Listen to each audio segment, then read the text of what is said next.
एक मिनट में पता करता हूँ, शायद कज़न आ रहा हो, मैं उसको बोलता हूँ वो स्टैंड ले आए। अच्छा अच्छा करो कर।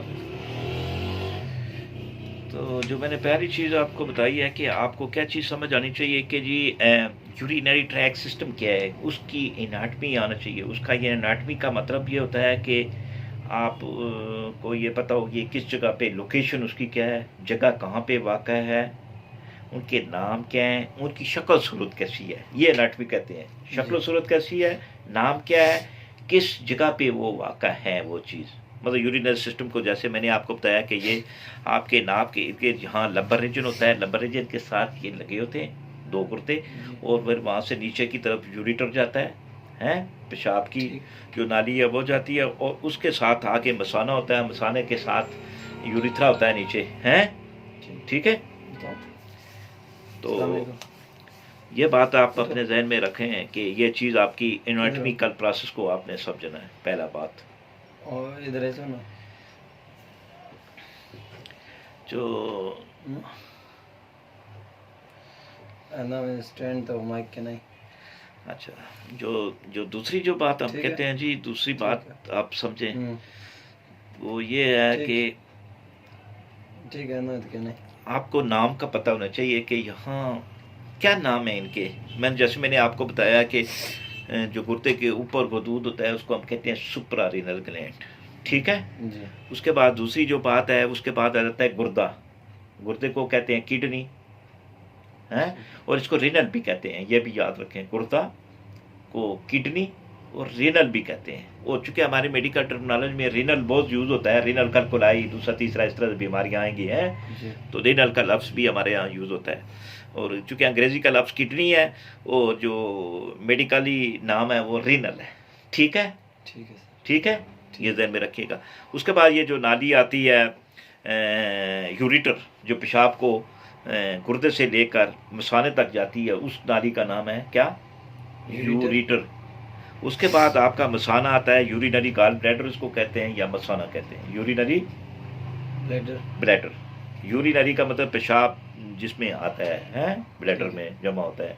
ठीक है उसके बाद आपके साथ यूरिनरी ब्लैडर के साथ ही दो दूध लगे होते हैं, उनको प्रोस्टेट ग्लैंड कहते हैं, ठीक ठीक है। ठीक है और सर। प्रोस्टेट ग्लैंड के आगे आपका यूरिथ्रा आ जाता है, ठीक है। ठीक है सर। ठीक है, तो ये आपको नेम आने चाहिए।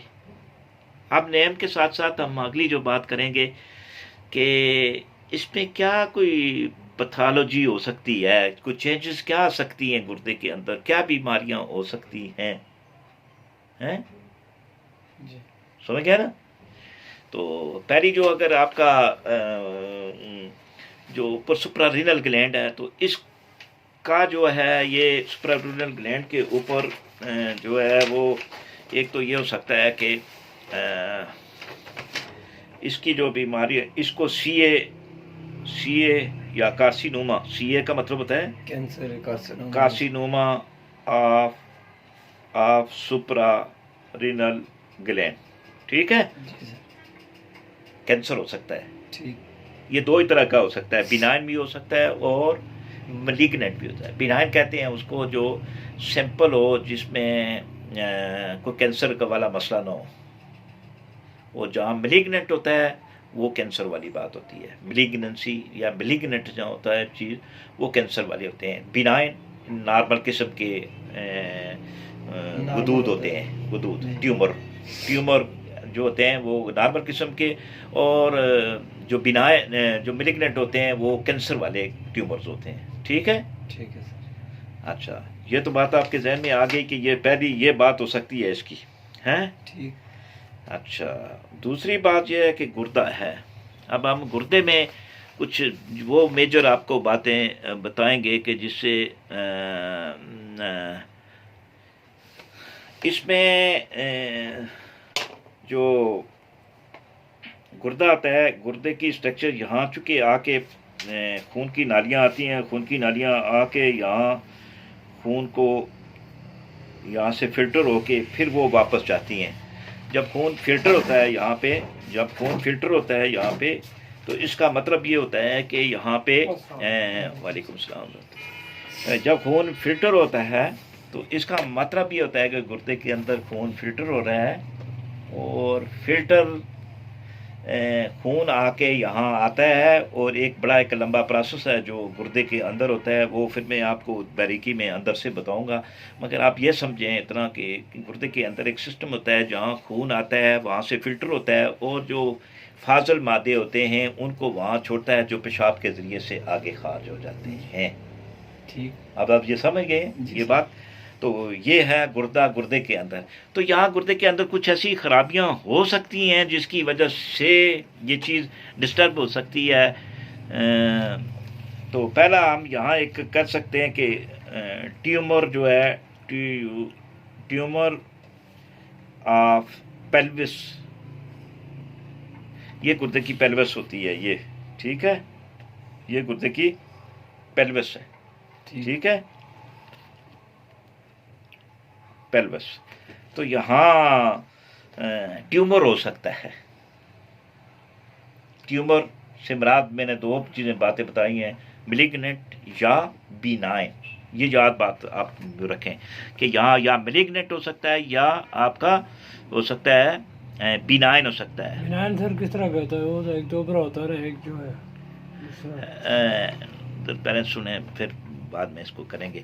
अच्छा, आपका जो यहाँ दो चीज़ें हो सकती हैं जो मैंने आपको बताया गुर्दे में, गुर्दे की पेल्विस में, या तो बिनाइन होगा या तो मिलिग्नेंट होगा ट्यूमर। वो अगली डायग्नोसिस हम बाद में जाएंगे कि बिनाइन है तो क्या अलामतें होंगी, और अगर मिलिग्नेंट है तो क्या है, वो अगली बात है। अच्छा, एक ये जो पेल्विस और यूरेटर का ये जंक्शन होता है, ये वाली जो जगह होती है, यहाँ स्ट्रक्चर बन सकता है, एक कुछ लोथरा बन सकता है, स्ट्रक्चर, ठीक है, एक स्ट्रक्चर बन जाते हैं, एक दो गुदूद सी होती है जो जाली नमा एक स्ट्रक्चर सा बन जाता है, वो बन जाती है। तो यह भी एक यहाँ से है कि यहाँ स्ट्रक्चर बन सकती है।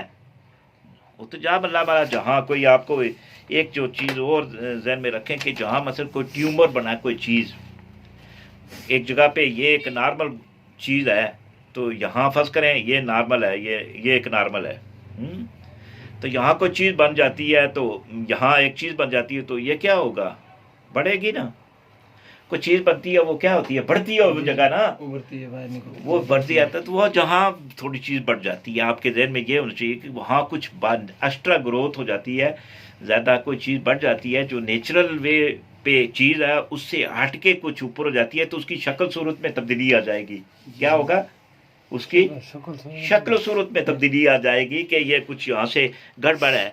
तो फिर हम अगला जो टेस्ट लोग करते हैं, टेस्ट करते हैं, उसको बायोप्सी वगैरह करते हैं, देखते हैं कि आया कि ये कौन सी ग्रोथ है, क्या ये एक नॉर्मल ग्रोथ है जो नुकसान पहुँचाने वाली नहीं है, या एक मिलिग्नेंट ग्रोथ हो गई है, कैंसर वाली ग्रोथ हो गई है जो आपके लिए, जो उस मरीज़ के लिए नुकसानदेह है या उस बंदे के लिए नुकसानदेह है। ठीक है, ठीक है सर। तो यहाँ ये बात आप अपने जहन में रख लें। उसके बाद हम जब हम ये जो यूरेटर है, ये मैंने बताया आपको, जो यूरेटर है जी, यूरेटर है, और यूरेटर में यहाँ भी ट्यूमर हो सकते हैं। अभी हम कुछ पैथोलॉजी का चेंज की बात करते हैं। ये वाली जो बातें मैं अभी बता रहा हूँ कि ये जो वो चीज़ें आपको आज बता रहे हैं कि जो गुर्दे के अंदर कुछ तब्दीली ला दे, वहाँ नेचुरल से अननेचुरल की तरफ जाए, यानी मतलब वहाँ एक बंदा जिसका गुर्दा एक नॉर्मल था, वो नॉर्मल में थोड़ा चीज़ कोई बढ़ोती हुई तो वहाँ उसकी शेप में तब्दीली आ गई।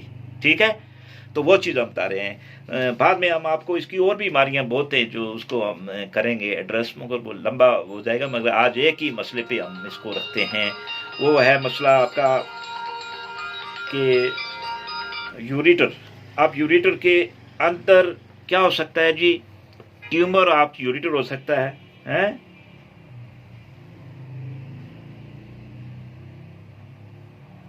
अब बार बार मुझे इसलिए आपको बताता हूँ, या वो बिनाइन होगा या मिलिग्नेंट होगा। ठीक है, ठीक। तो बार बार आपको फिर आप, ताकि आपके जहन में ये बात रहे, बार बार बताने का मतलब ये है, या वो बिनाइन हो सकता है या मिलिग्नेंट हो सकता है। क्लियर? ठीक। इनमें फर्क रखने के लिए सर सिर्फ मैं एक चीज पूछना चाहता हूँ, बिनाइन खतरनाक है और मिलिग्नेंट नॉर्मल है थोड़ा। ठीक है, बिल्कुल बिल्कुल खतरनाक है, बिनाइन खतरनाक है जी, बिनाइन इसलिए खतरनाक है कि वहाँ बिनाइन नॉर्मल है, और जो मैलिग्नेंट है वो खतरनाक इसलिए है कि वो कैंसर वाला है ठीक। तो वहाँ कोई तब्दीलियाँ आ सकती हैं, ये बात सही है। ठीक। उसके बाद यूरिटर के अंदर और चीज़ हो सकती है कि ब्लड क्लॉट्स हो सकते हैं, खून जम सकता है जी। वो लोथड़े से छोटे हाँ छोटे बन जाते क्लॉट। ठीक। उसके बाद इसके अंदर जो इसके अंदर कलकुलाई हो सकते हैं, पत्थर हो सकते हैं, वही पथरी वाला मामला जो है, कलकोलाई। ठीक है, तो जब कोई चीज़ कलकोलाई जाएगी एक जगह पे, ये यूरिटर की नाली जा रही है, यहाँ पथरी एक आ गई तो पथरी उस जगह को थोड़ा बाहर की तरफ निकालेगी जी। है, बाहर देगी तो आपको में ये नहीं शेप में वो जो है उसमें तब्दीली आ गई है ना, है तो कलकुलाई हो सकते हैं। ये जो कलकुलाई होती है ये इधर किडनी में नहीं होती, ये इसमें हो होती है? जैसे किडनी में भी हो सकती है, ये नहीं उसका मैंने आपको किया नहीं है, मगर यहाँ चूंकि आपको वाज़ह नजर आती है, वहाँ अगर होगी तो अंदर ही रहेगी है, ठीक, तो वहाँ भी कलकुलाई होते हैं, ये नहीं वहाँ भी पथरियाँ बनती हैं गुर्दे के अंदर। ठीक है। अच्छा, जो अगली बात इसमें जो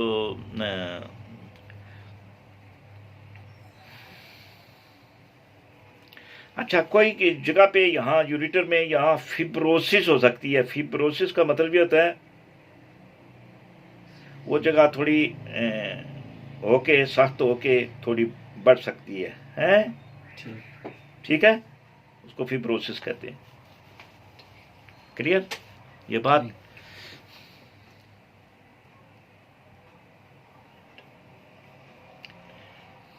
अच्छा, चूँकि देखें यहाँ मसाने के साथ यहाँ ऊपर वाली साइड चूँकि ऊपर यूट्रस होती है, मसाने के साथ ऊपर यूट्रस होती है अगर किसी को प्रेगनेंसी हो जाए, अगर औरत है तो उसको प्रेगनेंसी होती है, और प्रेगनेंसी की वजह से जो है वो यूरिटर को थोड़ा दबा सकती है, दूसरी तरफ उसको तंग कर सकती है, मतलब ये मतलब इस दीवार को इधर से प्रेगनेंसी इधर दबाएगी, थोड़ा नैरो हो जाएगा, वो नैरा ज़्यादा तक रहता है तो वहाँ स्टीनोसिस हो सकती है।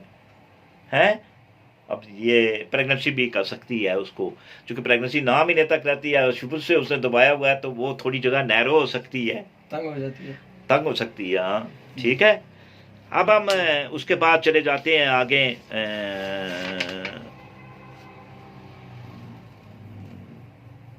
ठीक है, चूँकि इधर और चीज़ भी होती है, चलो उसको मैं अभी आपको नहीं बताता हूँ, मगर अगर हम ट्यूमर ऑफ दी ब्लैडर, अब जो ये यूरिनरी ब्लैडर है इसके ट्यूमर हो सकते हैं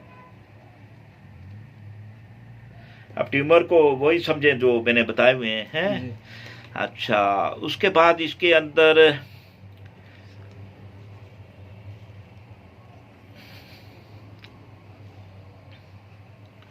उसके बाद हम ज़रा जाते हैं प्रोस्टेट ग्लैंड पे। ट्यूमर हो सकते हैं, टीबी हो सकती है, कलकुलाई हो सकते हैं इसके अंदर। अब चूंकि मसाना थोड़ा बड़ा होता है, पत्थर पड़ा हुआ है, तो कोई उसकी शेप में तब्दीली नहीं लाएगा है। ट्यूमर जो है उसकी दीवार पे बनता है, लामला किसी के साथ अटैच होगा, पत्थरी तो आके मसाने में आ जाएगी, तो जो ट्यूमर होता है वो दीवार के साथ अटैच होता है और फिर वहां से ग्रोथ होती है, तो वो थोड़ी शेप में तब्दीली लाती है जब बढ़ता है अंदर है। मसाने की दीवार के साथ लगेगा या किसी यूनिटी की दीवार के साथ लगता है तो वहां बढ़ता है, तो वो चीज को तब्दीली तो लाता है ना। ये आपके जहन में है जी? बिल्कुल। तो ये बात अपने जहन में रखें, ये बहुत जरूरी है। अब आप जाते हैं प्रोस्टेट ग्लैंड। प्रोस्टेट ग्लैंड की पहली बात यह है कि हाइपरट्रॉफी बढ़ सकता है, प्रोस्टेट ग्लैंड बढ़ सकता है, हाइपरट्रॉफी हो सकती है, हाइपरट्रॉफी ठीक है। हाइपरट्रॉफी यानी वो बढ़ गया, हाइपर ज़्यादा हो गया। जैसे हमने ऊपर कहा है कि वहाँ ग्रोथ होके वो चीज़ बढ़ गई है, वो जब बढ़ जाएगी तो शेप को चेंज करेगी। इस तरह से अगर प्रोस्टेट ग्लैंड बढ़ जाएगा तो ज़्यादा बढ़ जाएगा, ये सूज जाएगा, तो सूजेगा तो ये अंदर की तरफ दबाएगा पेशाब की नाली को, तो पेशाब करने में दिक्कत होती है, खतरा आता है। और समझ गए जी? तो बताने का मतलब ये है कि ये जो चीज़ हाइपरट्रॉफी होती है या प्रोस्टेट ग्लैंड बढ़ जाते हैं, इनकी वजह से रुकावट हो जाती है पेशाब करने में मरीज को, ठीक है, वो थोड़ा थोड़ा पेशाब बार बार करता रहता है। दूसरा इसमें भी आप सीए कार्सिनोमा बड़ा कॉमन है प्रोस्टेट ग्लैंड का, ये हो सकता है। तो जब वो होता है तो वो भी उसको बढ़ा देता है, बढ़ने की बात मैंने पीछे आपको बताई है। अगर किसी को सीए हुआ है, सेल में मल्टीप्लाई होना शुरू हो गए और बढ़ना शुरू हो गए हैं, तो बढ़ेगा तो शेप उसकी बढ़ेगी, नाकाम होगी। कैंसर को ही है सर। दोनों चीज़ें हैं, बस वो ये ध्यान में रखें कि जहाँ कोई ट्यूमर का लफ्ज़ आया, दोनों चीज़ें हो सकती हैं।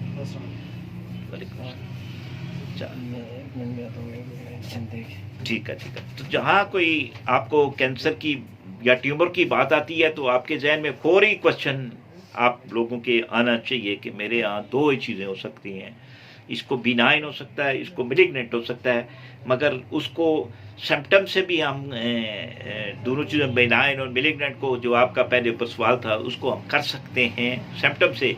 मतलब एक ग्रोथ है, यहाँ ग्रोथ हो गई है किसी जगह भी, तो वो चीज़ वहाँ तो बढ़ गई है ग्रोथ, ट्यूमर है, रसोलियाँ आपको देखी होंगी यहाँ चर्बी की बन जाती हैं जिस्म पे, तो वो कोई नुकसान नहीं उसको पहुँचाती हैं, तकलीफ नहीं देती हैं, बड़ी हुई है, उनको बिनाइन कहते हैं, ठीक है। मगर जो दूसरा जो चीज़ होती है कि अगर वही जो रसोलियाँ या वो जो सिस्ट या वो चीज़ें बनी हुई हैं ट्यूमर, वही दर्द करना शुरू कर दें, दर्द करना कर दें, और साथ उसका वेट लॉस होना शुरू हो जाए, वजन गिरना होना शुरू हो जाए, वो सिग्निफिकेंट घबराना शुरू हो जाए। सिग्निफिकेंट से मुराद ये है कि जो पता चले कि वाकई इसका एक महीने में 10-15 किलो वजन नीचे गिर गया है, तो आप ये समझें कि ये नाम चीज़ नहीं है, ये मिलिग्नेंट है। तो दूसरा यह है कि हम दूसरा जो तरीका होता है, हम उसकी बायोप्सी कराते हैं, जिससे हमें पता चला जाता है कि ये इसमें ग्रोथ जो है कौन सी वाली, कैंसर वाली है या इसमें नॉर्मल है, ठीक है। तो वो फिर उनका काम है, पैथोलॉजिस्ट वालों का जो हिस्टोपैथोलॉजी करते हैं, वो करके बताएंगे हमें क्या है। तो यहाँ जो बातें आपके जहन में आनी चाहिए कि यूरेथ्रा में सॉरी जो प्रोस्टेट ग्लैंड है ये बढ़ सकता है, इसकी हाइपरट्रॉफी हो सकती है, इसमें सीए हो सकता है, ठीक है। और उसके बाद आके हम यूरेथ्रा की बात करते हैं, जो पेशाब की नाली है, इस पर एक चीज़ बन जाती है, इसमें यूरेथ्रल स्ट्रक्चर बनते हैं, एक जाला सा बन जाता है, बाज़ औक़ात वो बाहर भी आता रहता है और रुकावट का पेशाब का बायस बनता है। और बहुत सारे लोगों को ये है, आपके यहाँ आपको बताऊँ, ये जो मुफ्ती लोग हैं ना आपके यहाँ, ये साथ रहते हैं मुफ्ती, उनमें एक था, उसका मेरे नाम नहीं याद है, तो उसको यूरेथ्रल स्ट्रक्चर था, जिसकी वजह से यूरेथ्रा स्टीनोस हो गया था, स्टीनोसिस हो गई थी, ऐसे दरमियान से सिकुड़ गया था स्ट्रक्चर। तो उसको मैंने कोई दवाई एडवाइस की थी, मैं इस दवाई को आप जारी रखें। तो उस वक़्त तो हमने इतना तजर्बे की बिना पे नहीं की थी, मगर जो हम जिस तरह से देखते हैं कि क्लामिस्टिक दवाई थी, वो उसको मैंने कहा था वो उसके लिए होती है, स्पेशल होती है, मगर नॉर्मल हालत में होती है। मगर अभी जो उसके पैटर्न को मैंने वो मज़ीद स्टडी करने के बाद जो आपको बताया मैंने, बार बार आपको लोगों को बताया कि कैसे कोई भी मरीज़ आपके पास कराना, ये ट्यूमर या इस किस्म का कोई मरीज़ आए तो उसको कैसे ट्रीटमेंट करना है, जो सही प्रॉपर एक साइंटिफिक प्रिंसिपल है होम्योपैथी का, उसको कैसे यूज़ करना है। तो वो तो बात की बातें हैं, वो आपको बताऊंगा। मगर अभी आपको जो बात समझाने वाली थी वो ये है कि नंबर एक तो आपको कहा किसी चीज़ की डॉक्टर बनने के लिए जो होम्योपैथी हो या एलोपैथी हो या हकीम हो या जो भी हो जो पढ़ते हैं, उनको 3 इल्म का जानना इंतहाई ज़रूरी है। 3 इल्म का जानना ज़रूरी है।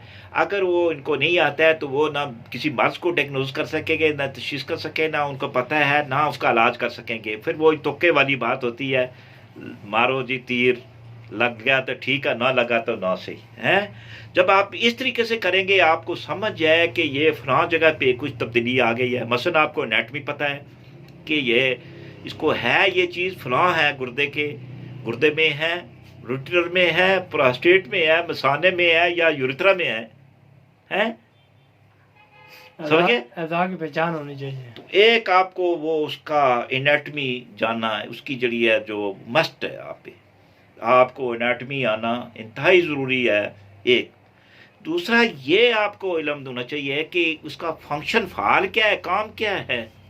अब आपको पता है कि गुर्दा है, गुर्दे में आके फिल्ट्रेशन होती है, खून होता है, फिल्टर होता है, वो वापस वहाँ से फाजल मादे पेशाब के ज़रिए बाहर निकलते हैं। फर्ज करें कि वो सिस्टम जहाँ वो फाजल मादे फिल्ट्रेशन वाला वो ख़राब हो जाता है, ग्लोमेरुलस कहते हैं, वहाँ ख़राबी पैदा हो जाती है, तो पेशाब जो है वो तो आएगा, खून तो आएगा, पेशाब वो बनेगा, और पेशाब आके खारिज सही नहीं होता है, तो वो फाजल मादे जिस्म उसी अंदर रहते हैं, जिसकी वजह से हम टेस्ट कराते हैं गुर्दे का, जी यूरिया क्रिएटिनिन बढ़ गए हैं जी, आपने सुना, तो हम समझते हैं कि गुर्दा मसला हो गया है, गुर्दा फेल की तरफ जा रहा है। तो ये बड़ी बातें हैं। तो ये फाल जब आप जानेंगे, उसको हम कहते हैं फिजियोलॉजी। दूसरा सब्जेक्ट है हमारा पहला सब्जेक्ट है जो आप फर्स्ट ईयर में पढ़ते हैं, एनाटमी। दूसरा सब्जेक्ट है फिजियोलॉजी जो आप सेकंड ईयर में पढ़ते हैं, और तीसरा सब्जेक्ट है पैथोलॉजी, बीमारियां, जो आप थर्ड ईयर में पढ़ते हैं। तो आपको जब जानकारी थर्ड ईयर तक ये हो जाती है, मगर मेडिरिया मेडिका या फिलासफी वो साथ साथ चलती है, वो होमियो की है, खास चीज़ें हैं, वो साथ साथ चलती हैं। मगर जब आपको ये जानकारी सही है कि भाई ये फलां जगह है, गुर्दा है, गुर्दे में इसको ट्यूमर हो गया है, वो ट्यूमर की वजह से इसमें गुर्दे फेल हो सकते हैं, फेल हो गए हैं गुर्दे, या गुर्दे में खराबी पैदा हो गई है, या उसका गुर्दा सिकुड़ गया है, तो उसकी क्या ट्रीटमेंट है आगे, फिर ट्रीटमेंट की बात ही आती है।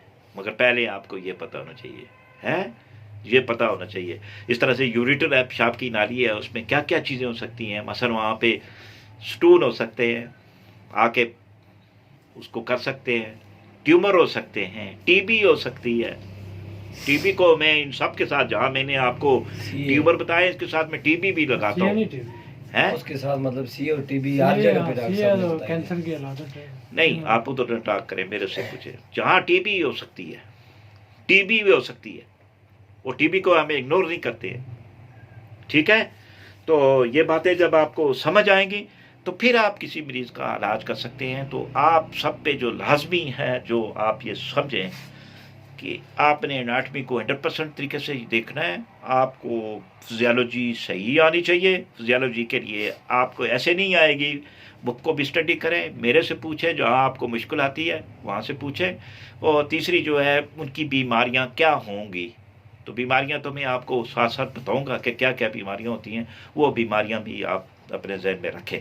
सवाल पूछने की इजाज़त है? हाँ, पूछें। 3 सवाल यहाँ और आते हैं। एक तो प्रोस्टेट तो आ गया, उसके साथ हर्निया जो है वो कहाँ होता है और कैसे होता है? इधर ही देखें, इसलिए मैं कहता हूँ आप बेतुका सवाल करते हैं हमेशा।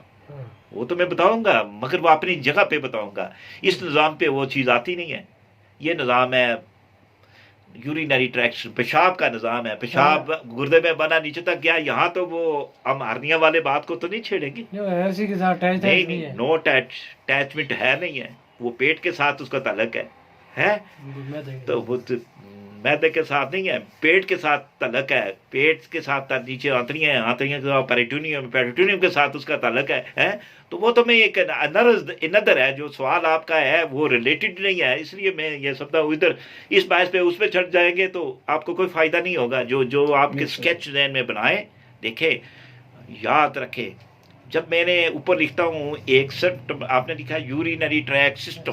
अब जब मैंने यूरिनरी ट्रैक्ट सिस्टम, नहीं क्यों नहीं, आपको नहीं पता है, तो आपके इतनी देर लंबी देर आप बहस कर रहे हैं, ये बहस कर रहे हैं इतनी देर, तो आपको होना चाहिए ना, आप यू आर क्वालिफाइड। मैंने समझा हरी किडनी पे कर रहे हैं, और किडनी पे कर रहे हैं तो किडनी वही निजाम है ना, यूरिनरी फिर वो पेशाब के निजाम। देखे आप बहस में ना पड़े ना, देखें आप अपने सेंस को नहीं यूज करते हैं। अच्छा, तो दूसरा सवाल क्या था आपका? पहला सवाल तो आपका मैंने वो कर दिया। दूसरा होमियो में ही है, जो हमारी बेस है, जो वो जो स्पॉट वाला अक्सर बताते हैं पेशाब के ऊपर, वो मसाने अपना मसाने के ऊपर जो दाना है या कोई चीज़ बनता है, या मुंह के ऊपर बनता है, या ऊपर बॉडी के ऊपर बनता है, यानी ऊपर वाली तरफ या नीचे, जो होमियो में भी अक्सर कहा जाता है, जैसे सुरा और सफलस और साइकोटस का मामला, जो दाना बनता है, यानी और उससे बीमारी ज़्यादातर उसी पे फोकस है। हमने जो फिलॉसफी पढ़ी उसमें तो यही उन्होंने दिया हुआ है। तो वो भी एक इसी के साथ है।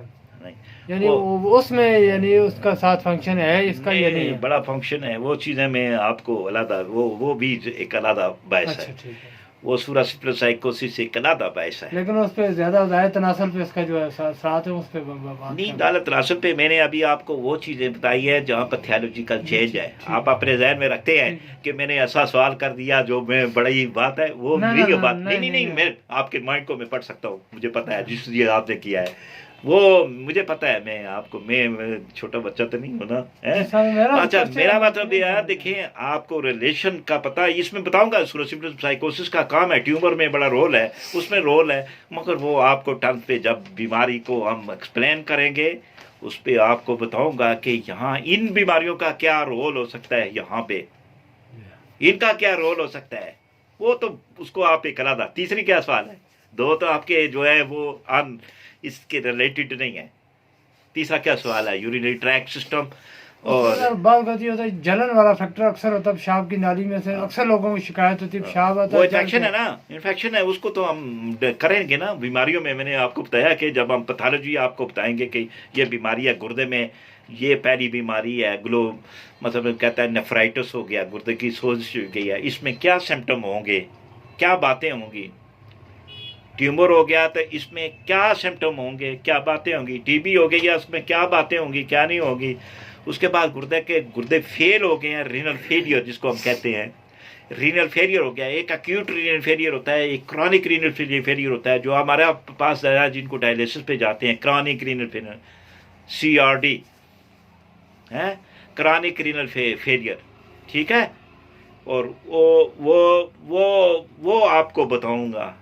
तो आज मैंने चूंकि लेक्चर मेरा इसी पे है कि पहले यूरिनरी ट्रैक सिस्टम को आप समझें, उसके अंदर तब्दीलियों को समझें, अब उसकी बीमारियों को समझें। बीमारियों पे हम जाएंगे, ठीक है। बीमारियां क्या है, बीमारियां क्या है। अब पहले अगर मैं आपको ये कहूँ कि जिसको हम शुरू करते हैं कि क्रॉनिक रीनल फेलियर क्या होता है, जो ज़्यादा लोग रिपोर्ट होते हैं पुराने जो हाँ गुर्दे फेल होने के जो क्रॉनिक मरीज होते हैं, वो क्या होती है। मतलब यार मैं बताऊंगा आपको, आप ना अपनी दिमाग लड़ाएं हैं, आपको मैं बताता हूँ, आप उसको थोड़ा सा सोचें हैं, उसकी तरफ गए। अच्छा चलो, मैं पहले कुछ आपको पढ़ लेता हूँ, इसको इस पढ़ के यहाँ से ही आपको थोड़ा सा ये करेंगे, चूँकि ये चीज़ें होती हैं बारीकी वाली होती हैं, कोई गलती का इम्कान न रहे। Chronic renal failure occur when the renal reserve is lost and there is a irreversible damage to about 75% of nephron। तो आप यहाँ ये समझें कि जब गुर्दे में नेफ्रॉन जो होते हैं, नेफ्रॉन उनका 75% डैमेज हो जाए तो वो फिर अपना काम नहीं करते हैं, पेशाब को बनाते या उनमें से जो फाजल मादे उनको इलादा नहीं कर सकते हैं, जिसके नतीजे में ये है कि बंदे को जो पेशाब है, या तो उसको दो तरह की प्रॉब्लम हो जाएंगी, या उसको ओलिगोयूरिया होगा। ओलिगोयूरिया का मतलब ये होता है कि उसको पेशाब 200 सीसी से कम आना शुरू हो गया तो ओलिगो हो गया। ओलिगो यानी जो ज़्यादा आना चाहिए 300 सीसी या इससे ऊपर पेशाब आना चाहिए, वो नहीं आ रहा है, ठीक है। उससे नीचे पेशाब वो दिन में 24 आवर में पास करता है, तो इसका मतलब ये है कि उसको ओलिगोयूरिया, यानी आपके जहन में ये बात आनी चाहिए कि मे बी के इज़ गोइंग, इसका ये पहला स्टेप है कि ये जा रहा है गुर्दे फेल होने की तरफ। अगर यहाँ उसको ठीक उसका इलाज ना किया गया या उसकी तवज्जो ना दी गई तो अगला मरहले में, और अगला मरहला होता है उसको हम कहते हैं एनयूरिया। एनयूरिया का मतलब यह है कि पेशाब 40 सीसी से ml से 40 ml से भी कम पेशाब पास कर रहा है या बिल्कुल पास नहीं कर रहा है। बल्कि एजो में एनयूरिया में हम ये कहते हैं कि जो ये न्यूरोलॉजिस्ट हैं उनकी जो रेट है या जो स्टैंडर्ड बुक लिखी है उसमें कहते हैं 40 सीसी से या 40 ml से कम पेशाब कोई खारिज कर रहा है तो उसको हम कहते हैं एनयूरिया हो गया। अब इस काबिल नहीं है कि वो पेशाब को खारिज कर सके, हैं थोड़ा बहुत कोई उसको ड्राइविंग कर जाता है तो इसमें गुर्दे फेलियर हो जाए कंप्लीट, फिर वो गुर्दे फेल हो जाती है। वो जो ग्लोमेरुलस है उसमें वो उसका फंक्शन नहीं होता है और जिसके नतीजे में वो क्या करता है। तो ये बात है, ये इसका मतलब ये है। अच्छा, दूसरी बात यह लिखी हुई है कि onset usually slow asymptomatic progressing over several years. अगर आपको ये जो मैंने ऊपर आपको बताई है कि उसको पेशाब थोड़ा थोड़ा कासे सालों से अगर उसको आ रहा है तो इसका मतलब ये समझें कि वो रीनल फेलियर की तरफ जा रहा है। ठीक है। अब अगली बात ये है कि the main causes of the diabetics mellitus, glomerulonephritis and hypertension, इसकी जो सबसे बड़ी काजेज हैं वो शुगर है, ग्लोमेरुलनेफ्राइटिस है, जो ग्लोमेरुलर उसके हैं उनकी सोजन है, और तीसरी हाइपरटेंशन है। वो रीनल फेलियर की सबसे बड़ी और मेन वजह वो आपको क्या मिलेगी, हाइपरटेंशन, पहली ब्लड प्रेशर ज़्यादा होना, जिसकी वजह से गुर्दे जल्दी फेल होते हैं। अब इसका मतलब यह है कि ब्लड प्रेशर ज़्यादा है तो हमें ब्लड प्रेशर को कंट्रोल पहले करना है। ब्लड प्रेशर को, कल मैं उसका एक डॉक्टर का लेक्चर सुन रहा था, वो कहता है कि हमारे यहाँ एक बाबा है, हम उनको जो यूरोलॉजिस्ट कहते हैं, जो डॉक्टर है, बड़ा रिटायर हो गए हैं, वो गुर्दे जो मरीज को ब्लड प्रेशर के लिए चारों ग्रुप से दवाइयाँ देते हैं, चारों किस्म की दवाइयाँ देते हैं, चारों ग्रुप से, जो हमारे एलोपैथी सिस्टम में है, चारों ग्रुप से वो दवाइयाँ देते हैं ताकि उसको कोई बचे ना, सारी ग्रुप की दवाइयाँ दे, उसका ब्लड प्रेशर कंट्रोल हो जाए। मतलब मीन्स उस जगह ये होता था कि ब्लड प्रेशर को कंट्रोल करना है, इसको लाइट नहीं लेना है। Blood pressure is a very dangerous बीमारी है जो आपके गुर्दे को फेल कर सकती है। अब आप समझें, तो यहाँ ये बात आप ये समझ लें कि ये चीज़ें हैं। The effect of glomerulonephritis filtration rate GFR, glomerular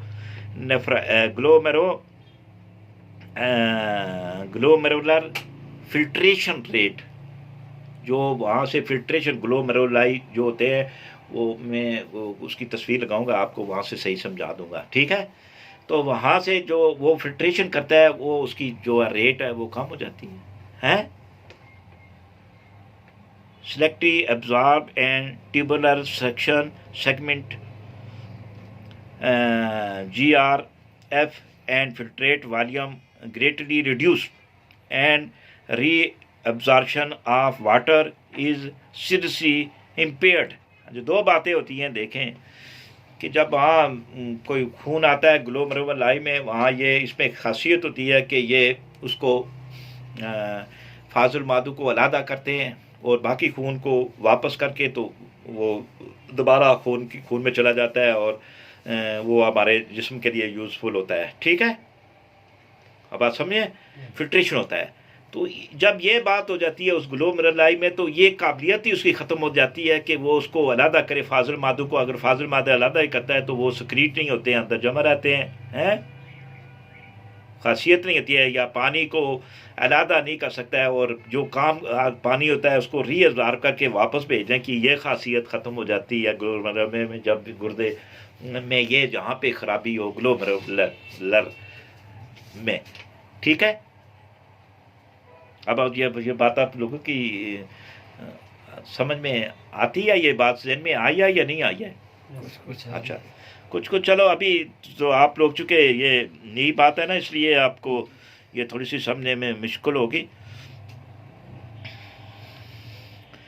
अच्छा, वो कहता है accumulation of waste substance in blood, notably urea and creatinine. When renal failure become evident, blood urea level are raised, and this is the referred to the uremia. Suppose some of the sign of the symptoms that may accompany this condition include nausea, vomiting, gastrointestinal bleeding, anemia and pruritus, pruritus itching को कहते हैं, खारिश को है, other are explain below. तो यहाँ उसने कहा है कि ये जो चीज़ें हैं ये जो उसकी वजह से पैदा हो जाती है, जिनको हम नीचे एक्सप्लेन कर रहे हैं। पहली बात पोलीयूरिया। पोलीयूरिया क्या होता है? पेशाब का ज़्यादा मिकदार में आना, लार्ज क्वांटिटी ऑफ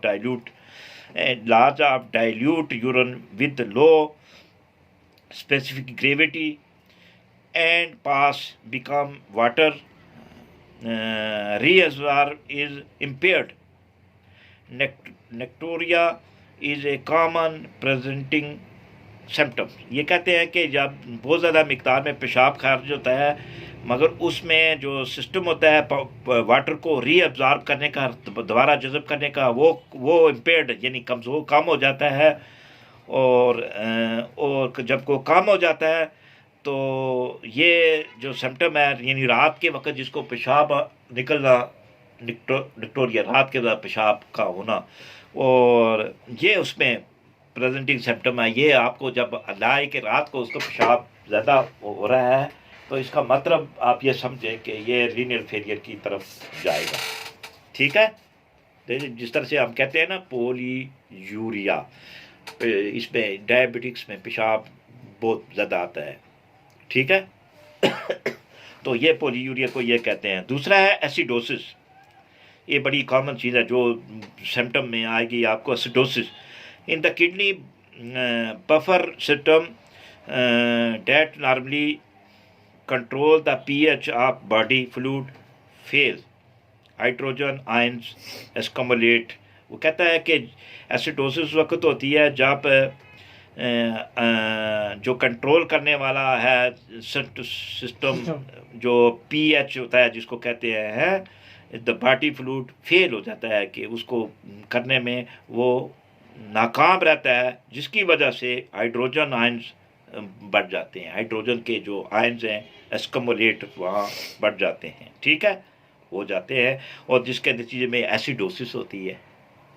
ठीक है, एसिडोसिस को भी मैं आगे आपको बहुत एक्सप्लेन करके जब कभी कोई आया तो बताऊंगा। ठीक है, उसके बाद अनीमिया हो जाता है। Anaemia deficiency of erythrocyte, page 60। अच्छा, आकर after a few month causing anemia, this usually accelerated by the hemodialysis which damage the red cell. If untreated anemia result is fatigue and may also lead to the dyspnea and cardiac failure। अगर anaemia को आप treat नहीं करेंगे तो उसकी वजह से उसको जिस्म में दर्द होगा, फटीक होगी। दूसरा ये है कि दूसरी जो बात होती है कि हाँ, उसको सांस फूलेगा, और तीसरी बात जो है वो उसका दिल भी फेल हो सकता है खून की कमी की वजह से। अब यहाँ सवाल आप लोगों का बन सकता है कि दिल कैसे फेल होता होगा जी अनीमिया में, है?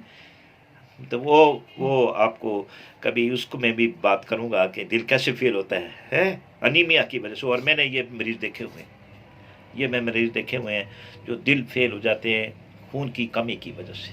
ठीक है, तो ये भी आपके साथ शेयर करेंगे, मगर आप लोग इंटरेस्टेड हुए जब मुझे याद कराएं तो तब भी होगा, है? और आखिर में है जी इसका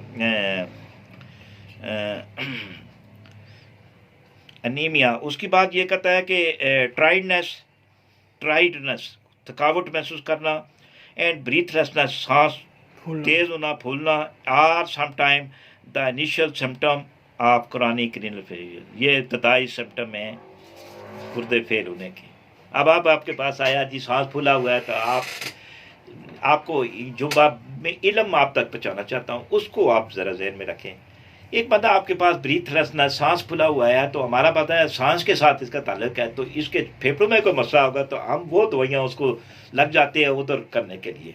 जबकि हम काज को जब तक हम नहीं तलाश करेंगे कि किस वजह से उसका सांस फूल रहा है, वो काज नहीं होगी, काज को आप ठीक नहीं करेंगे तो वो मरीज ठीक नहीं होगा। अब आप यहाँ जो बात है कि वो आपने काज की तरफ जाना है, ना कि उसके वो जो सिम्टम आपको सामने नज़र आया।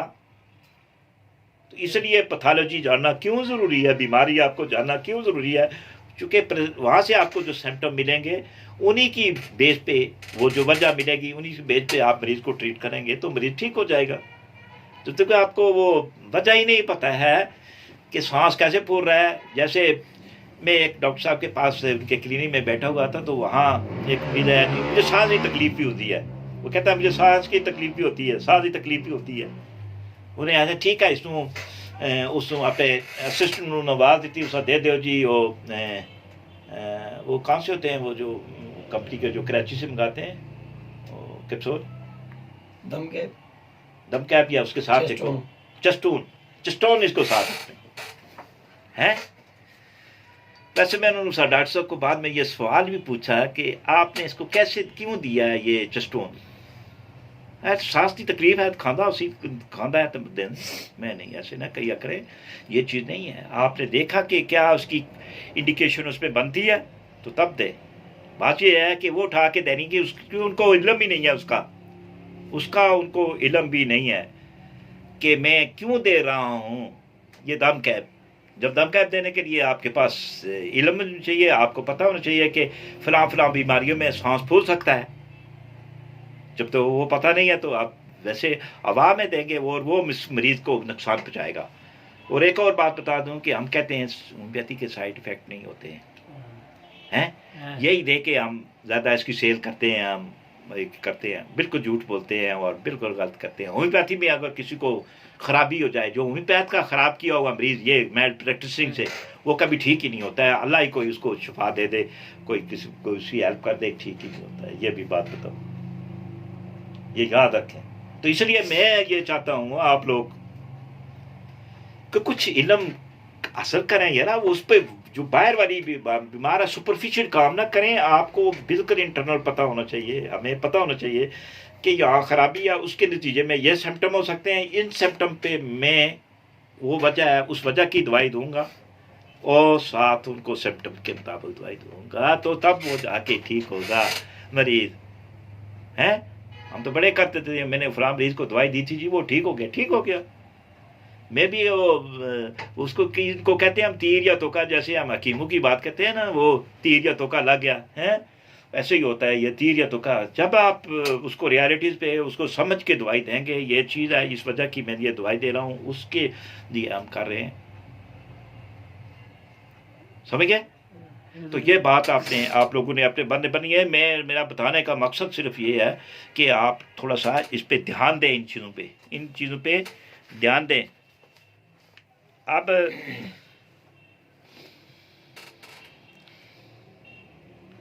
अच्छा देखिए, hypertension this is often A consequence if not a cause of renal failure. ये रीनल फेलियर की वजह नहीं है हाइपरटेंशन, क्या not cause of the renal failure,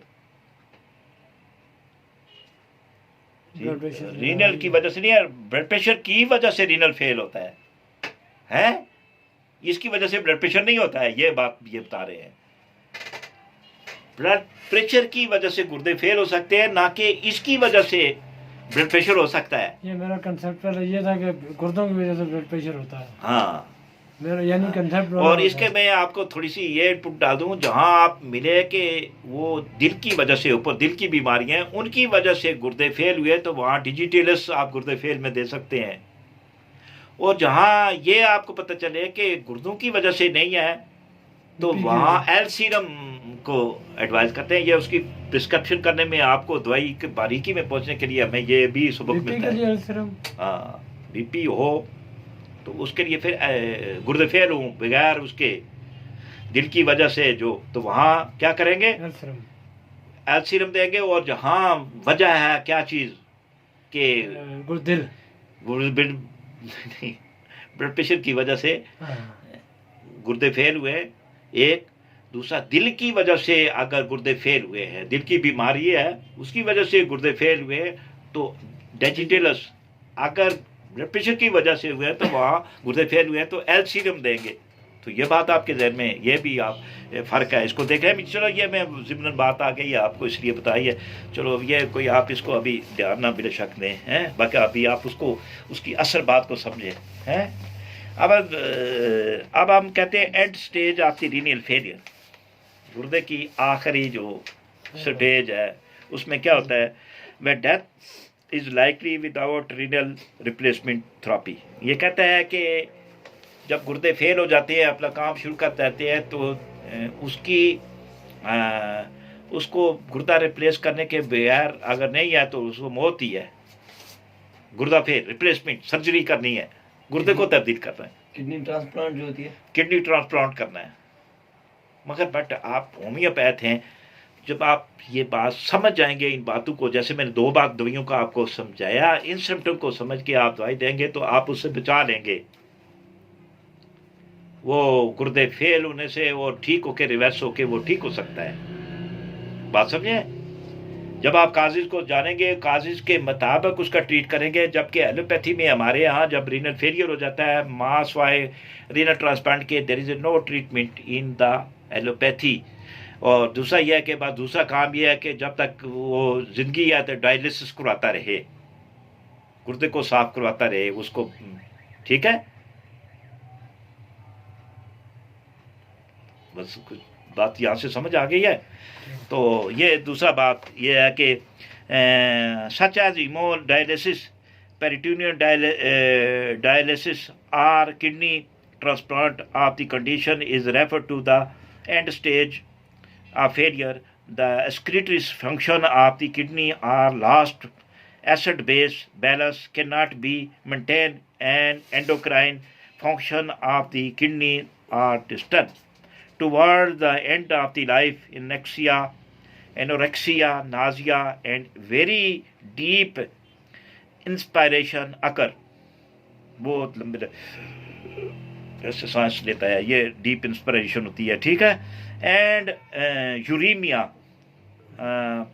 progress in the final stage, there may be high कफ।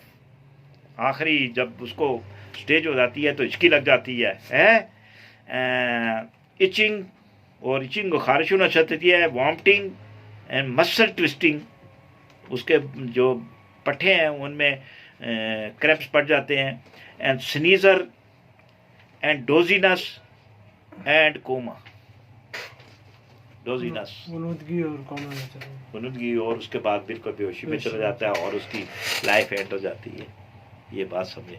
तो आपको यहाँ से क्या जो बात आपके जहन में जो आई है कि क्रॉनिक रीनल फेलियर जो होता है वो कहाँ पे डिफेक्ट होता है, ग्लोमर, पहली बात जिस जहन में रखें, जो मुख्तसर में आपको उसका खाका पेश करता हूँ। आपके ग्लोमरुलस में ये काबिलियत नहीं रहती है कि वो दोबारा उसको एब्जॉर्ब करे और खून में शामिल करे, वो खासियत ख़त्म हो जाती है, जिसकी वजह से जो फाजिल मादे हैं गुर्दे के अंदर या जिस्म के अंदर रिटेन रहते हैं, जिसकी वजह से यूरिया क्रिएटिनिन हम कहते हैं कि बढ़ जाते हैं। और दूसरी जो इसकी बात, उसकी इसमें जो क्रॉनिक रीनल फेलियर में बहुत ज़्यादा पेशाब किसी को आए, रात के वक्त आए, तो इसका मतलब यह है कि ये भी एक साइन है कि गुर्दे फेल होने की तरफ, ठीक है? दूसरी बात एसिडोसिस, जब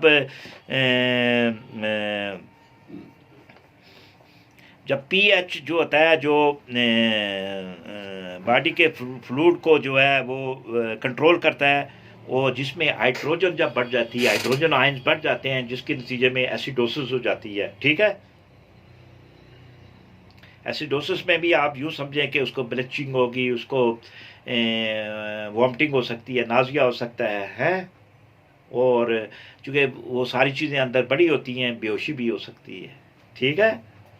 बड़ी डेंजरस है एसिडोसिस। और खुसूसन जो लोग सुबह के वक्त, मैं आपको बताऊं, बाज़ लोग पानी पी जाते हैं ना, उनको भी एसिडोसिस हो सकती है। वो पीएच उसका वो कंट्रोल जो है वो ख़त्म हो जाता है, हाइड्रोजन बढ़ सकते हैं, उनमें ये गड़बड़ हो सकती है। सुबह जो ज़्यादा पानी पी जाते हैं इस तरह से, हैं? तो पानी पीने का भी तरीका है ना। अच्छा, वो कहते हैं कि पानी जब ज़रूरत हो तो पिएं, बस बिना ज़रूरत पानी ना पिएं, जब ज़रूरत है तो पानी पिएं, जब आपको तलब होती है पानी पिएं, बस ये बात है। उसमें ये ना देखें मैंने रोटी के दरमियान मुझे प्यास लग गई, या खाना खाया उसके बाद मुझे लग गई है, हालांकि ये तो ले लें। और ये मैं नहीं आपने बात से बता रहा हूँ, ये कुरान की बाकायदा किसी सूरत में है। वो मैं एक अलामा साहब को सुना था, वो उन्होंने सूरह में सपारे की कोई आयत तलावत कर की थी और उसके बताया था खाओ पियो शराब करो, हैं। तो कहने का मतलब उन्होंने कहा कि जब भी आपको भूख लगे खाना खाएं, जब भी आपको प्यास लगे खाना खाएं, हैं, पानी पिए। ठीक है। तो तीसरी जो इसमें इलेक्ट्रोलाइट इम्बैलेंस होते हैं, इलेक्ट्रोलाइट आते हैं इसमें, निमकात होते हैं जो इलेक्ट्रोलाइट्स होते हैं। मसलन इसमें सोडियम है, पोटाशियम है, मैग्नीशियम है, फास्फोरस है, इनका गड़बड़ हो जाती है, इनकी गड़बड़ हो जाती है, इम्बैलेंस हो जाते हैं, इलेक्ट्रोलाइट इम्बैलेंस हो जाते हैं। वो ऊपर उसकी वजह से जो ग्लोमेरुलर बैलेंस जहाँ से बनता है।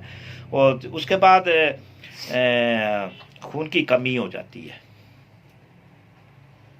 ठीक है, खून की कमी हो जाती है। और जब खून की कमी होती है तो आप यूँ समझें कि इसको हम जब किसी गुर्दे के फेल वाले मरीज़ को खून की कमी हो तो वैसे उसको दे सकते हैं आप सेंगोपियान दूसरा तीसरा कैप्सूल दवाई आयरन वाली, मगर उसको ब्लड ट्रांसफ्यूजन ना लगाएं। वैसे ब्लड ट्रांसफ्यूजन उस वक्त लगता है उसको कि जब वो उसका डायलिसिस हो रहा है उस वक्त लगे, चूँकि वो मादे करके तो उसको खास कर देगा, वरना एस्कम्बलेशन वहाँ जमा नहीं होगा फ्लूइड, और जिसकी वजह से साइटोस्फेरा हो जाता है।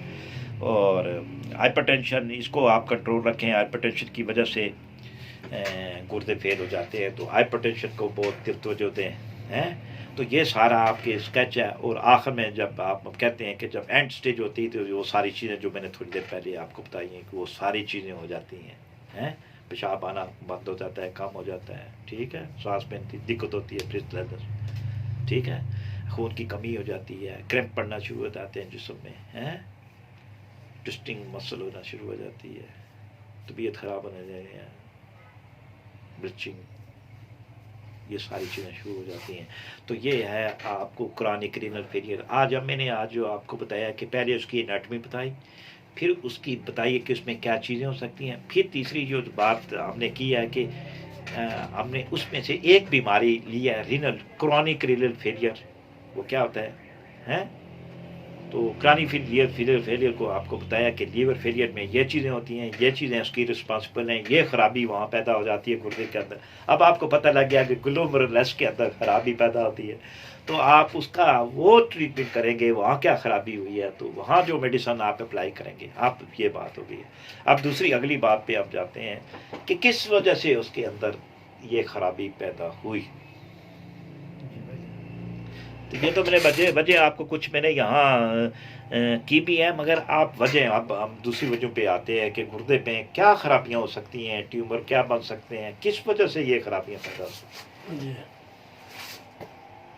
तो उसमें पहली बात आप ये सुन लें कि वो वजह एक तो ये है कि ख़ानदानी अगर किसी को ये मसला है, कुछ बीमारियाँ गुर्दे के अंदर हैं जो ख़ानदानों से चलती हैं। मतलब किसी को पुराना कोई रीनल फेलियर, किसी उसके वालिद को, उसके दादे को, उसके परदादे को भी ये चीज़ हुई है तो वो उसमें भी ये चीज़ आएगी। दूसरा एक बीमारी है इनमें पॉलीसिस्टिक किडनी डिजीज़ बीमारी, ये ख़ानदान में चलती है, जिसकी वजह से गुर्दे का ये जो मैंने शक्ल बनाई है इसके अंदर सिस्ट बन जाते हैं, छोटे छोटे सिस्ट बन के गुर्दे को फिल कर देते हैं। जब वो फिल हो जाता है तो जब वो फिर उसको फंक्शनिंग नहीं करना देते हैं, जगह खाली नहीं रहती। हाँ, तो ये फंक्शनिंग नहीं करती है। जब मैंने आपको इसलिए ट्यूमर का जो पीछे कंसेप्ट बताया है कि जहाँ कोई चीज़ बन जाती है ग्रोथ, वो जगह बड़ी हो जाती है, वो जगह बढ़ जाती है, मतलब उसकी हाइपरट्रॉफी हो जाती है, बड़ी हो जाती है, तो वो फिर इर्द गिर्द जो चीज़ें उनको डैमेज करती है तो उसको फंक्शनिंग ही नहीं करने देगी। फंक्शनिंग नहीं करेगा तो ये रीनल फेलियर होगा, पेशाब निकाल नहीं सकेगा, है, बना नहीं सकेगा। अब आप समझे जी सर। तो ये एक वजह है पॉलीसिस्टिक किडनी डिजीज जो खानदानों में चलती है, गुर्दे में बीमारियों में जो पॉलीसिस्टिक किडनी डिजीज है ये भी खानदान में चलती है। और इसके जिंदा मिसाल में आपको बताऊँ, आप जानते हैं मेरे जितने भी कज़न और मेरे अंकल फोत हुए हैं, और बल्कि एक पुप्पी थी वो भी उनको पॉलीसिस्टिक किडनी डिजीज थी। इसका मतलब यह है कि उनमें थी, तो इसका मतलब है पीछे हमारे दादे को हुई होगी या परदादे को, किसी न पीछे को बंदे को हुई होगी, है, तो ये वहाँ से चली है ये बीमारी, है।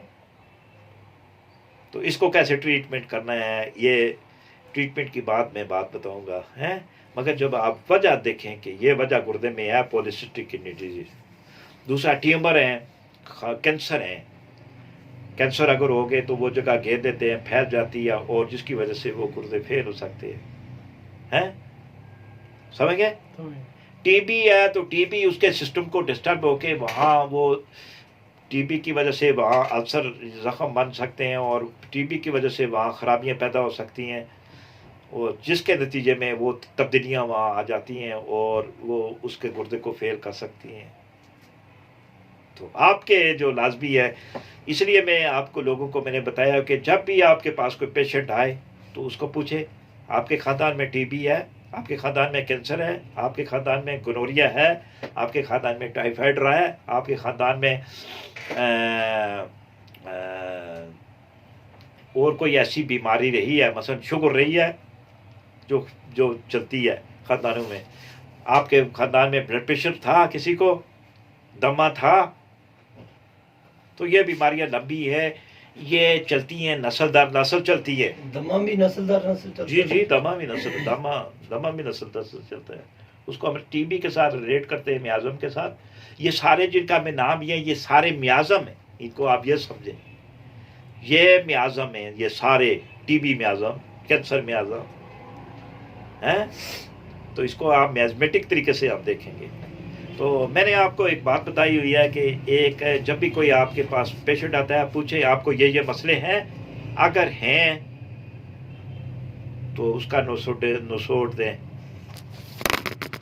आपने देख कर दिया, चेंज कर दिया ना, चल रहा है, छोड़। अच्छा, ये अगर मसले हैं तो आप उसका नसोड़ दें, हैं, उन्हीं का नसोड़ दें। टाइफाइड चल रहा है तो टाइफाइडियम दे, टीबी चल रही है तो ट्यूबरकुलिनियम दे, ठीक है। कैंसर चलता है, कार्सिनोसिन दे। और एक और बड़ा फार्मूला मैं आपको बताता हूँ, जिन लोगों में खानदानी बीमारियां चल रही हैं उनको आप कार्सिनोसिस की एक बड़ी CM की डोज दे के तो बाकी शुरू करें। कालनसानिया सर कहाँ दी जाती है? कालनसानिया तो हो दवाई है ना, ये भी कैंसर के लिए नहीं होता है। कालसानिया का मुझे नहीं, अभी मैं नहीं बता सकता हूँ आपको, मगर यह है कि जब मेरा कालसानिया का बात कार्सिनोसिस का, मैं आपको नसोड़ की बात कर रहा हूँ। कार्सिनोसिन, ठीक है। कार्सिनोसिन का मतलब यह है कि ये आप कोई भी आपके पास, मैंने पहले बता चुका हूँ, फिर भी आपको बहुत सारा दफा बताया कि भाई कोई आपके पास जिसको खानदान में ये बीमारी रही है, वो आपके पास प्रेजेंट करता है, यहाँ आपके पास आता है, तो आप उसको कार्सिनोसिन दे। और अगर उसके खानदान में नहीं रही है, उसी बंदे को हुई है ये मसला, तो मेडिटेरेनियम से शुरू करें। बस ये दो बातें तो आपके जहन में ये रखेंगे ना। ये तो कौन सी मुश्किल बात है ये, है? तो दो ही सवाल पूछने हैं आपने, थोड़ा सा टाइम लगता है। तो ये जो मैं आपको ये काजी, दूसरा ये है कि ड्रग्स होती हैं जो काजेज में हम ड्रग्स इस्तेमाल करते हैं। मसलन एलोपैथी में, फर्स्ट कहते मैं एलोपैथी करता हूँ, तो एलोपैथी में हम दवाइयाँ देते हैं, गुर्दे में डायरेटिक्स का इस्तेमाल ज़्यादा करते हैं पेशाब लाने के लिए। और डायरेटिक्स का इस्तेमाल हम किसी के पेट में पानी पड़ जाए उसको भी देते हैं, डायरेटिक्स देते हैं ताकि पेशाब निकाले। वो जब पेशाब निकालते हैं तो उसमें पोटाशियम, सोडियम और फास्फोरस और ये सारी चीज़ें निकाल देता है। वो इनके निकालने की वजह से भी रीनल फेलियर हो जाता है। अब आप देखें ये जब चीज़ें ज़्यादा मिकदार में निकलती हैं तो उसकी वजह से रीनल फेलियर होता है। चूँकि ये जो फास्फोरस, पोटाशियम, मैग्नीशियम, सल्फर और ये सारी चीज़ें, ये basic that are the basic element of हमारे जो टिश्यूज़ का ये बेसिक चीज़ है जिसकी वजह से टिश्यू अलाइव है, वो अपना फंक्शन कर रहा है। उनका खराब हो जाने से नुकसान हो जाता है। तो ये जब निकलती हैं तो हमें खराबियाँ पैदा होती हैं। तो इसलिए ये एक्सेसिव जिसको कहते हैं rational use of the allopathy drugs, जिसमें specially diuretics which lead to kidney failure. समझ गया ना? तो कहने का मतलब ये है कि आप इस चीज़ से हमें ध्यान देना है। मरीज़ जब आप आए, मरीज़ समझे, मरीज़ की हर एक चीज़ को जब आप जांचेंगे नहीं तो आपको पता नहीं है, उसको उसको एक्सक्लूड करनी है हमने चीज़, ये चीज़ है या नहीं है, है या नहीं है, है या नहीं है, करते जाएंगे, आखिर में आपको डायग्नोसिस मिल जाएगी कि ये मसला है इसका, ठीक है। मगर उसके लिए नॉलेज, हर एक चीज़ का, बीमारियों का नॉलेज चाहिए, समझ गए। अच्छा, अगली जो बात है जिसको हम अभी, कि क्या और क्या काजेज हो सकती है, इमोशनल काजेज हो सकती है, जज्बात जो आपके, ये काजेज हैं रीनल फेलियर को कर सकती है, इमोशन आपके जज्बात, गुस्सा वगैरह है, इस तरह से सदमा या गुस्सा, समझ गया ना। तो इस वजह से इमोशन को आप कभी ना भूलें, इमोशनल प्रॉब्लम्स को ना सुने, इसको बल्कि सबसे प्रायोरिटी में ऊपर रखें। जब भी आपके पास मरीज आता है तो पहले इमोशनल उसको देखें कि क्या है। आपके पास गुर्दे का फेल का मरीज आता है, इमोशनल देखें। आपके पास कैंसर का मरीज आता है तो इमोशनल को देखें, हैं। उसके बाद जो आपकी बीमारियां हैं, जो आप सवाल कर रहे थे, ये एसटीडी बीमारियां, डिजीजेस, एसटीडी यानी sexual transmitted disease, STD sexual transmitted diseases, ये भी which lead to cancer and which lead to renal failure, और कोई भी चीज़ कर सकती हैं, हार्ट अटैक, तो सारी मतलब हार्ट के प्रॉब्लम्स को कर सकती हैं, ब्रेन में कर सकती हैं, बहुत सारे मसले कर सकती है, ठीक है। तो मैं आपके जो पहली प्रायोरिटी पे मैंने आपको जो बात बताई है वो है इमोशनल को जहन में रखें, और दूसरी बात जो है आप ये एसटीडी बीमारियों को, सेक्सुअल ट्रांसमिटेड बीमारियों को आप अपने जहन में रखें, ठीक है। या मैं दूसरा लफ्ज़ में अगर इसको उठाऊँ तो मैज़मेटिक बीमारियों को आप अपने जहन में रखें, ठीक है, ठीक है। दो बातें हो गई। अच्छा, आप उसके बाद अगर हम जाएं तो कुछ डाइट को आप न भूलें। जो डाइट्स हम खाते हैं, डाइट में कुछ चीज़ें हैं जिसमें आपका मसलन गोश्त वगैरह जो है, मोटे प्रोटीन ज़्यादा जो मिकदार में ले लेते हैं हम, प्रोटीन ज़्यादा मिकदार में ले लेते हैं, ये भी इसका बायस बनती है। और गोश्त खाने से यूरिक एसिड ज़्यादा होता है, और यूरिक एसिड वजह से आपके गुर्दे फेल हो जाए। अब आप देखें, आपके पास मरीज है, आपने देखा उसका यूरिक एसिड ज़्यादा है, और पेशेंट है गुर्दे का, गुर्दे फेलियर का है, तो आपके पास कहा तो आपको मिल के यूरिक एसिड की वजह से इसके गुर्दे फेल हुए हैं, तो आप उस तरीके पैटर्न से इलाज करेंगे, ना कि आप वो देखेंगे जी फलां दवाई दूं जो गुर्दे ठीक करती है, जी एल सीरम दे दूं, फलां दे दूं, फलां दे दूं। ये नहीं है। कोई 40-45 दवाइयाँ हैं जो गुर्दे फेल में लगती हैं, हर एक अपने सिम्टम के मुताबिक लगती है। ये भी बात बताऊँ, हर एक दवाई अपने अपने मखसूस इंडिविजुअल सिम्टम्स जो उस मरीज में, और उसको कंपेयर करके देंगे। इंडिविजुअलाइजेशन को आप जो आपकी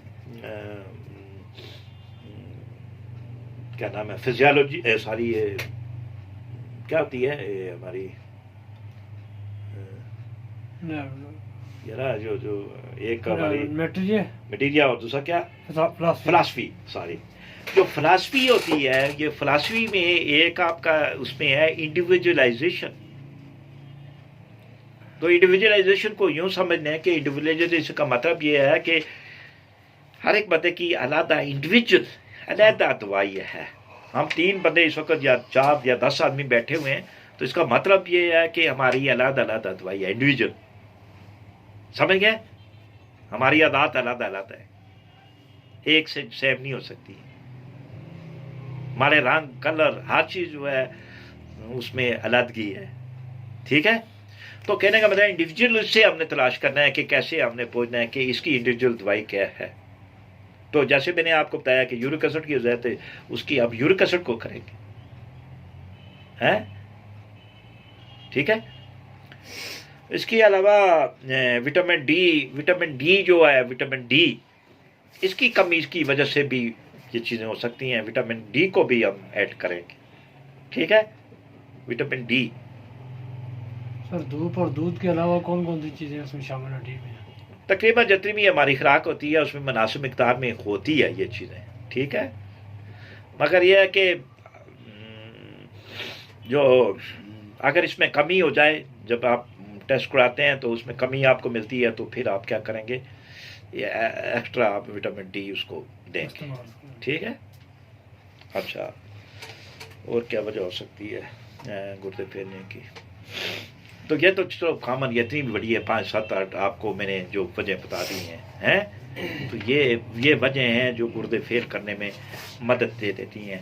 तो जब आपके पास कोई आए तो इस तरह से कि सवाल पूछे, आपको फौरी तौर पर हो जाएगा। इलाज करने में कोई मुश्किल नहीं है। इलाज का आप एक ग्रुप 35-40 दवाइयों का ग्रुप है, उस ग्रुप में से जो दवाई जहाँ फिट आती है वो आप देते जाएंगे तो उसको वो ठीक होते जाएगा। मगर उससे पहले जो मैंने प्रिंसिपल बताया है वो आप मार्फिनियम, डॉक्टर अली हैं, उनका मैंने एक लेक्चर हियरिंग किया। वो कहते हैं कि जब मैं अभी बाकायदा क्लिनिक नहीं शुरू की थी हैं, तो उस वक़्त से हम एक डॉक्टर साहब कहने लगे कि एक मरीज़ आया, उसके हमने जो रिपोर्टराइज किया और उसको मार्फिनियम CM में एक खुराक दी, उसका यूरिया क्रिएटिनिन 400-500 था तो उससे नीचे आके 100-150 रुपये आ गया है। मगर खाली मार्फिनियम आपको कुछ दिन के बाद दोबारा वो उसमें हो जाएगा, नहीं करेगी जब तक आप उसके असल चीज़ को, जिसने वहाँ कट ऑफ लगाया हुआ है, आगे बाढ़ लगाई हुई है, उसको नहीं तोड़ेंगे। वो है मियाज़मेटिक, मियाज़म वाली दवाई देंगे, उस चीज़ को तोड़ेंगे तो तमाम दवाइयाँ आपकी काम करेंगी हैं। आप मियाज़म वाली दवाई देंगे तो वो तोड़ेंगे तो जब आपकी वो उसका काम करेगी। तो इसलिए मैं फिर आपको ये चीज़ें दोबारा बार बार इसलिए बताता हूँ कि आप लोगों की समझ में आ जाए, आपके जहन में बैठ जाए, इसकी तरफ करें, ध्यान दें हैं, और इसकी तरफ ध्यान देंगे तो आपको बड़ा इसका बेनिफिट मिलेगा। ठीक है जी।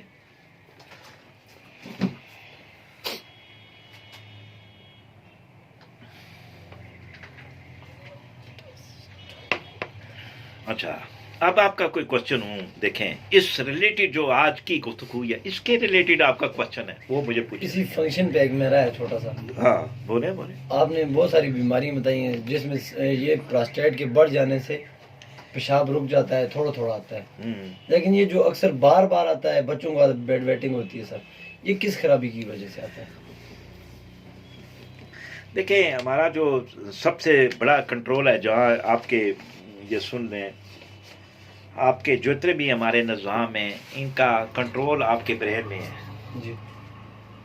जितने हमारे निज़ाम हैं, हमारा कंट्रोल दिमाग से होता है। वो दिमाग से आगे थायराइड ग्लैंड में पिट्यूटरी ग्लैंड कंट्रोल करते हैं, वो सारे को दूध को कंट्रोल करते हैं। ठीक है। वो दूसरा यह कि ब्रेन से होता है, तो आपकी नर्वस सिस्टम आपको कंट्रोल करता है। तो पहली बात यह है कि कुछ जो बच्चों में जो मसाइल होते हैं, जो पेशाब करते थे, उनके नर्वस सिस्टम की अनमेच्योर या उसमें थोड़ी खराबियों की वजह से ये चीज़ हो सकती है। दूसरा, खून की कमी की वजह से जो कमज़ोरी हो जाती है, वो मसल कमज़ोर हो जाते हैं। अक्सर जो बूढ़े होते हैं उनमें भी होता है। अक्सर जो बूढ़े हो जाते हैं बूढ़े में भी हो जाते हैं, उनमें भी होता है। तो ये जो कमज़ोरी की वजह से आपके अंदर जो विटामिन हैं वो उसके मजबूत करने के लिए होते हैं, जो हम खुराक के ज़रिए लेते रहते हैं, तो वो उसकी वजह से वो मसल ढीले पड़ जाते हैं। आपने देखे ना, बाद लोगों के बच्चों की बिल्कुल ढीली होती है जी जी, वो तो उनमें ये पेशाब करने की खासियत ही ज़्यादा होगी है, समझ गया ना। तो पेशाब ज़्यादा करते हैं तो ढीली और ज़्यादा ढीली हो जाती है, इसलिए कि उससे पानी ज़्यादा निकलता रहता है। तो ये जो फ्लूइड होते हैं इंसान के अंदर, बड़ी काम की चीज़ होती है। तो दूसरा यही हम कह सकते हैं कि चूँकि आपका जो यहाँ मैं आपको थोड़ा सा ये बता देता हूँ, आप थोड़ा आगे हो जाए, उधर देखना, उसको ना हिलाना, वो हिला दी थी फिर। अच्छा, ये देखें, यहाँ ब्रेन है कुछ, मैं आपको थोड़ी इसका जो इनका आंसर है उसका जवाब दे देता हूँ मैं। ये ब्रेन है, यहाँ से क्रेनल कॉर्टेक्स है ये, ठीक है। यहाँ से देखें ये निकला हुआ है, ये यहाँ तक आ रहा है जी सर। ये आराम मगज और उसमें नर्व्स का जो सिस्टम है, यहाँ से ये इधर इसने इशारा किया हुआ है, ये मसाने के इर्द गिर्द की दीवार है। इसका मतलब यहाँ नर्व्स लगी हुई हैं, ठीक है। तो nerves ending sensitive to stretch, ये सेंसिटिव हो जाए या टच करने से जहाँ पे फीलिंग होती है पेशाब या दूसरी सारी चीज़ें, तो इसका मतलब यह कंट्रोल तो आपका नर्वस सिस्टम यहाँ से कर रहा है इसको, पेशाब के इस मसाने को भी। फिर यहाँ देखें ये प्रोस्टेट ग्लैंड है, तो यहाँ से ये निकल के ये इसकी दीवार पे जा रही है, यहाँ से ये प्रोस्टेट में जा रही है नर्व्स, और यहाँ से ये यूरिथ्रा में जा रही है। तो आपका जो सारा निज़ाम है हमारा वो control by the nervous system है, जो ब्रेन से होता है। कुछ समझ गए जी। नर्वस सिस्टम से होता है, जो ब्रेन से होता है। और जो आपकी हमारी ये ब्रेन की तय होती हैं, यहाँ से नीचे हाँ मगज आता है जो L4 और 5 तक जाता है? तो उससे नीचे तो वहाँ से ये नर्व निकल के पूरी जिस्म या उसमें जाती हैं, जिससे हमारी सेंसेशन जितनी भी होती है। तो इसलिए हम जो सवाल यहाँ से आपको एक और बात बताऊं, इसलिए हम कहते हैं कि अगर होम्योपैथी में मेंटल सिम्टम को बड़ी अहमियत देते हैं, होम्योपैथी में मेंटल सिम्टम को बड़ी अहमियत देते हैं, क्योंकि जो भी सिस्टम है वो दिमाग से पहले मुतासर होता है और फिर आगे उसकी तरफ जाता है। तो दिमाग के मेंटल सिम्टम जहाँ नुमाया हो तो हम कहते हैं उसमें दवाई दे दें, वो मरीज़ जो है वो आपका ठीक हो जाएगा। ये बात है जी। क्लियर? आप बात समझ गए जो मैंने आपको बताया कि कैसे कंट्रोल होती है? तो आपके नर्वस सिस्टम ही कंट्रोल करता है सब चीज़ों को, ठीक है। बेड वगैरह में